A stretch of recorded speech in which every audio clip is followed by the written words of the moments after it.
하나님 영적인 문별력을 열어주시옵소서.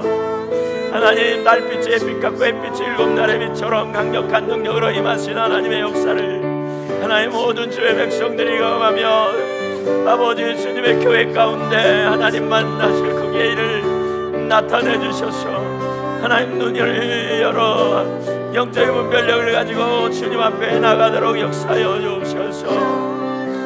감사합니다. 하나님 감사합니다.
이사야 30장 오늘 말씀이 역대하 7장 14절 말씀으로 요약할 수 있습니다. 하나님의 백성이 회개하고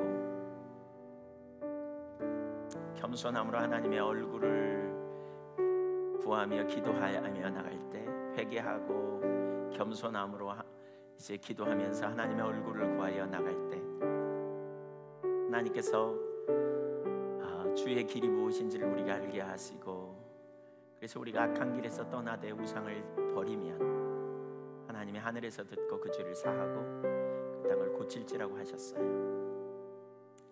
하나님이 열방 가운데 부흥을 보내시고 당신의 백성들을 온전히 회복시키시는 그 약속이 이사야 30장에 나와 있어요. 저와 여러분을 그렇게 초청하고 계시는, 진지하게 하나님 앞에 고민하고 고백하면서, 아까도 나눴지만 우리가 하나님의 얼굴을 돌이키는 순간 회복되지 않아요. 환난의 떡과 고생의 물이 있어요. 물을 주시고 떡을 주시지만 환난과 고생이 있어요. 그러나 말씀을 숨기지 않고 말씀을 자꾸 깨닫게 하시고, 설교를 들을 때 자꾸 깨달아지고, 기도할 때 자꾸 깨달음이 오고, 하나님은 우리의 삶을 하나씩 하나씩 인도해 가시면 그 삶의 우상을 제거할 때 하나님께서 우리의 태문을 열으시고 역사하신다는 사실을 기억하십시오. 여러분, 고름은 살되지 않습니다. 고름은 살이 될 수 없습니다. 인본주의가 득세한 것 같지만 결국 거기에 열매가 맺혀지지 않습니다. 하나님의 유업은 이스마엘에게 있지 않았습니다. 하나님의 유업은 이삭에게 있었습니다. 기억하십시오. 여러분의 인생을 이스마엘과 같은 삶으로 꾸리지 마십시오.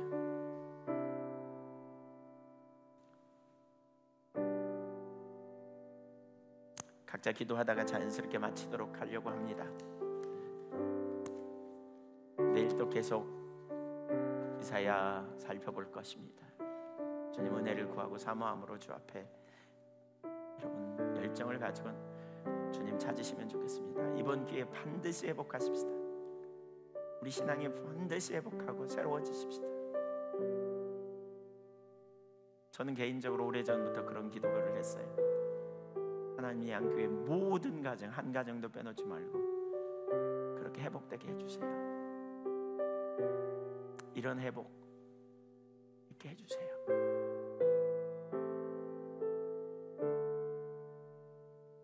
각자 기도하다가 자연스럽게 돌아가십시오.